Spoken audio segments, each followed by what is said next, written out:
हम सॉल्व करने जा रहे हैं exercise 4.1 question number 2 distance calculate करना है और मिड पॉइंट फाइंड करना है। 2 पॉइंट्स हमारे पास गिवन है। डिस्टेंस फार्मूला जो है डिस्टेंस के लिए मॉड की अलामत लगाते हैं। ए और बी के दरमियान में डिस्टेंस मालूम करना है तो ए और बी मॉड लगाएंगे। मॉड जो है डिस्टेंस को रिप्रेजेंट कर रहा है। इक्वल टू फार्मूला तो इसका होता है x2 - x1 square plus y2 - y1 का स्क्वायर और उसका स्क्वायर। अब यहाँ पे ये पॉइंट्स x1 y1 है और यहाँ पे ये x2 y2 है। तो x वाला पॉइंट x में से माइनस कर देना और y वाला y में से माइनस कर देंगे। तो ये हमारे पास जो है वैल्यू x2 की वैल्यू ये हमने पुट कर दी है माइनस y2 की वैल्यू जो है ये भी नेगेटिव है। x1 की वैल्यू जो है और इसी तरह y2 जो है ये 5 है और माइनस दरमियान में एक माइनस इसका अपना तो माइनस माइनस प्लस हो जाएगा। अब इस वैल्यू को जो हमने सिंप्लीफाई कर लेना माइनस माइनस प्लस 3 में से ये जो है वो हम एक वैल्यू माइनस कर देंगे तो -2 स्क्वायर रूट 5 जो है ये बच जाएगा। ये स्क्वायर जो है जब इसका स्क्वायर लेंगे -2 का स्क्वायर 4 आ जाएगा और 5 का स्क्वायर रूट से कैंसिल होकर 5 आ जाएगा। सिमिलरली इसका जो है हमने एलसीएम सॉल्व करना है। 5 3 15, 15 में 1 ऐड करेंगे 16/3 आ जाएगा और इसका स्क्वायर लेके फिर दोबारा से जो है वो इसका एलसीएम सॉल्व करेंगे। 9 को 20 से मल्टीप्लाई करेंगे और पूरे टर्म में ऐड कर देंगे। 436 जो है इनके ऊपर ही और नीचे वाले रकम के ऊपर जैसे अलग करेंगे तो 9 का स्क्वायर रूट 3 आ जाएगा। बाकी ऊपर वाली टर्म का नजर आ जाएगा। ऊपर वाली टर्म जो है 436 को हम लिख सकते हैं 4 × 109/3 और 4 का स्क्वायर रूट 2 बाहर आ जाएगा और बाकी जो है ये वैल्यू स्क्वायर रूट के अंदर आ जाएगी। ये हमारे पास जो है वो डिस्टेंस कैलकुलेट करने का फॉर्मूला है।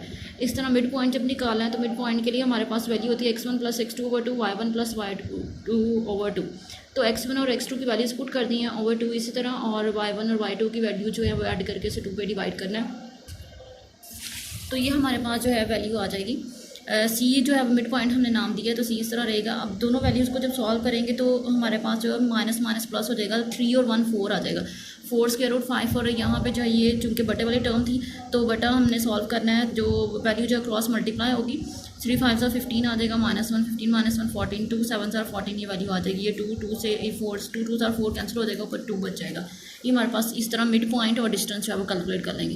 क्वेश्चन नंबर 3 में बताना है कि which part of the point at a distance 15 unit from the origin. अब एक पॉइंट उन्होंने ओरिजिन का और एक वो गिवन है। इस पॉइंट का ओरिजिन से फासला निकालना है नहीं डिस्टेंस निकालना है। अगर वो उसका आंसर जो है वो मैग्नीट्यूड डिस्टेंस फार्मूले से जब कैलकुलेट करेंगे अगर 15 आ जाए तो फिर हम यही लिख देंगे कि जो पॉइंट है वो 15 यूनिट के फासले पे है ओरिजिन से। तो इसके लिए हमने क्या करना है कि एक पॉइंट हमें गिवन है, दूसरा पॉइंट ओरिजिन है। वो यानी डिस्टेंस का फार्मूला लगाएंगे x2 - x1 square y2 - y1 का स्क्वायर। तो इन दोनों वैल्यूज़ को x वाला कंपोनेंट x में से माइनस कर देना, y वाला y में से माइनस करके ऊपर स्क्वायर और स्क्वायर रूट ले लेंगे। उसके बाद भी वैल्यू सॉल्व करेंगे स्क्वायर रूट से कैंसिल हो जाएगा। 176 और 7 का स्क्वायर जो है 49 को ऐड करके स्क्वायर रूट जो है इनका ले लेंगे तो 15 आ गया। जिन वैल्यूज़ में 15 आ जाएगा आंसर वो हमारे पास उसके लिए हम लिख देंगे कि वो जो पॉइंट है वो ओरिजिन से 15 यूनिट के फासले पे है और जिसका आंसर जो है वो 15 नहीं आएगा तो उसके लिए हम लिख देंगे कि the point is not at a distance of 15 unit from the origin. Question number 4 है। इसके हमें जो 3 पार्ट्स दिए हुए हैं पहले पार्ट में प्रूव करना है कि ABC जो है वो वर्टिसेस हैं राइट एंगल ट्राइंगल के। अब राइट एंगल ट्राइंगल जो है पाइथागोरस थ्योरम से इसके लिए हमने प्रूव करना है कि AB साइड का square plus BC side square is equal to AC side square. यानी ये पाइथागोरस थ्योरम ऐसे भी होता है कि hypotenuse square is equal to base square plus perpendicular square. तो इसके लिए हमने AB की वैल्यू निकालनी है, BC का डिस्टेंस फार्मूले से वैल्यू निकालनी है और AC की डिस्टेंस फार्मूले से वैल्यू निकालनी है और इनके स्क्वायर्स लेते जाएंगे तो हमारे पास ये वैल्यूज़ आ जाएंगी। और लास्ट में जो है पाइथागोरस थ्योरम में वैल्यूज पुट कर देंगे। AB का डिस्टेंस फार्मूले से वैल्यू निकाली है, स्क्वायर ले लिया और BC की वैल्यू डिस्टेंस फार्मूले से निकाली और AC की। अब पाइथागोरस थ्योरम का जो फार्मूला हमने लिखा है फार्मूला लगाएंगे, इसमें वैल्यूज पुट करेंगे तो दोनों साइड्स जो है वो एक जैसी आ रही है। जिसका मतलब क्या है कि जो ABC हैं ये राइट एंगल ट्राइंगल के वर्टिसेस हैं। आइसोसेलेस ट्राइंगल प्रूफ करने के लिए नेक्स्ट हमारे पास पॉइंट्स हैं ABC को प्रूफ करना है कि ये आइसोसेलेस ट्राइंगल के पॉइंट्स हैं। तो आइसोसेलेस जो होता है आइसोसेलेस ट्राइंगल में 2 साइड्स होती हैं उनकी लेंथ एक जैसी आती है और तीसरी साइड की डिफरेंट होती है। तो कोई सी भी 2 साइड जो उनकी लेंथ एक जैसी आ सकती है। तो डिस्टेंस फार्मूले से इनकी वैल्यूज कैलकुलेट कर लेंगे। AB का डिस्टेंस और BC का और AC का डिस्टेंस निकाल लेंगे डिस्टेंस फार्मूले से। जब डिस्टेंस फार्मूला लगाया तो AB की वैल्यू हमारे पास स्क्वायर रूट 41 आ जाएगी, BC का डिस्टेंस फार्मूले से 41 स्क्वायर रूट और AC की स्क्वायर रूट आ जाएगी। अब देखेंगे तो हमारे पास ये 2 साइड जो है वैल्यू एक जैसी आ रही है, थर्ड साइड डिफरेंट है। यही हमारे पास आइसोसेलेस ट्राइंगल की कंडीशन होती है कि कोई से 2 साइड जो है उनकी लेंथ एक जैसी होती है, बाकी जो है थर्ड साइड की डिफरेंट होती है।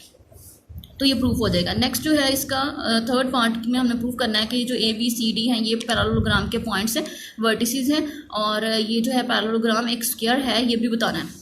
तो पैरेललोग्राम प्रूफ करने के लिए हमने क्या प्रूफ करना होता है AB का जो डिस्टेंस है वो DC के इक्वल आना चाहिए और AD का डिस्टेंस BC के इक्वल आना चाहिए।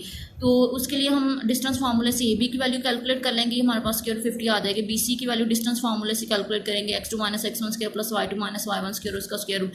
सी डी और ए बी की ये सारी वैल्यू जब कैलकुलेट करेंगे तो हमारे पास सारी वैल्यूज एक दूसरे के बराबर आ रही हैं, जिससे प्रूफ हो जाता है कि ये ए बी सी डी एक पैरेललोग्राम है।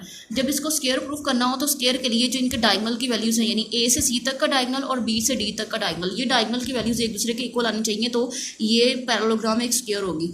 तो उसके लिए हमने ये करना है कि ए सी की जो है वो वैल्यू निकाल लेनी है डिस्टेंस फार्मूले से, x2 minus x1 square plus y2 minus y1 का स्क्वायर और उसका स्क्वायर रूट। -3 -5 जो है वो 8 -8 हो जाएगा स्क्वायर, माइनस वो -2 -6 का स्क्वायर और उसका स्क्वायर रूट आ जाएगा 8 का स्क्वायर 64 -6 का स्क्वायर 36 और ऐड करेंगे 100 आ जाएगा और उसकी वैल्यू जो है वो 10 आ जाएगी। बी डी जो है बी से डी तक की वैल्यू को जब कैलकुलेट करेंगे तो हमारे पास सिमिलर यही वैल्यू आएगी। तो इससे क्या प्रूफ हो जाता है कि ये हमारे पास जो ए बी सी डी है ये एक स्क्वायर भी है, ये पैरेललोग्राम भी है और एक स्क्वायर भी है।